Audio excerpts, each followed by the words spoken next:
All eyes are on the Strait of Hormuz as tensions escalate between the U.S. and Iran. The Pentagon says 2 U.S. Navy destroyers safely made it through the waterway after navigating an Iranian attack. Military helicopters and fighter aircraft were used to protect the vessels. The U.S. says it destroyed 7 small Iranian boats for trying to interfere in what it is calling Project Freedom.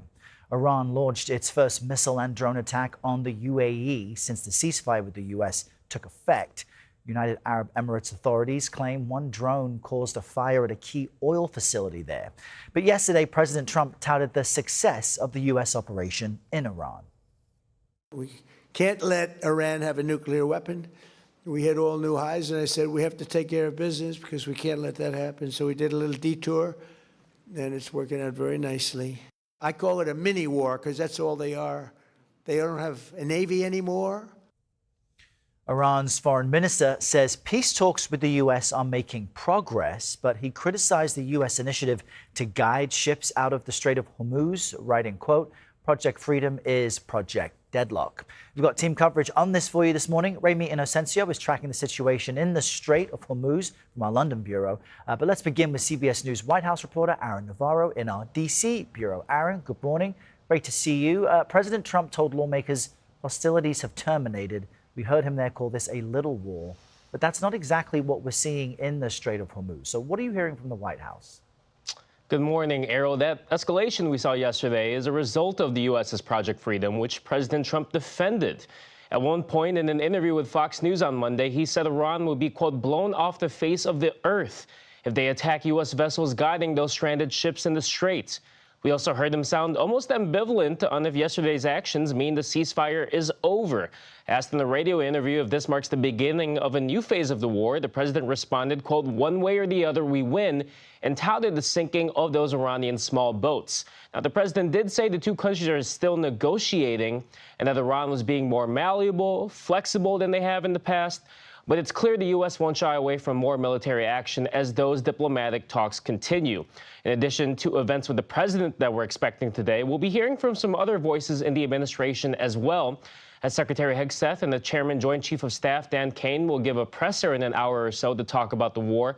And Secretary of State Marco Rubio will hold a briefing at the White House at 3 p.m. Washington time, subbing in for White House Press Secretary Caroline Leavitt. All right, Aaron, in Washington, thank you. CBS News foreign correspondent Ramy Inocencio joins us now from London with more on the situation in the Strait. Ramy, good morning. Bring us up to speed on the latest we're seeing in the Strait today. Errol, yes, absolutely. Well, it looks like President Trump's Project Freedom appears to have notched its first success here. We are seeing the news that 2 U.S. Navy destroyers did manage to cross west through the Strait of Hormuz on Monday and then into the Persian Gulf. And then that means that they are hanging even closer towards the Iranian coastline there. This coming from U.S. defense officials, by the way, to CBS News. And then U.S. Central Command has weighed in, saying that 2 U.S. flagged merchant ships, while those destroyers were operating, then crossed out of the strait and to the east. And Maersk, which is the Danish shipping giant, has since confirmed one of those vessels was its own and then sent out a very public message of gratitude to the U.S. military for that. But the transit of those 2 destroyers wasn't without incident, because the head of CENTCOM, Admiral Brad Cooper, said that Iran did launch several gunboats, fired cruise missiles, fired drones, but that those destroyers were protected by support aircraft and helicopters and that they weren't hit.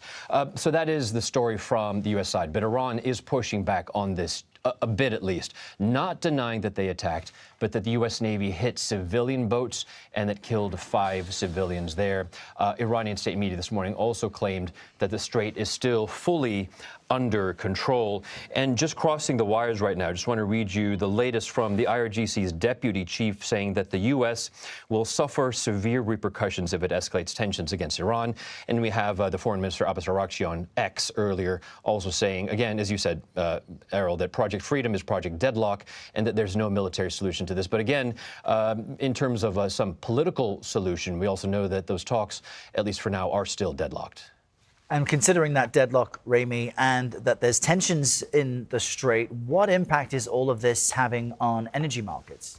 Absolutely, yeah. I've been monitoring them all day, every minute, basically. And right now they are at $113 a barrel. No surprise here.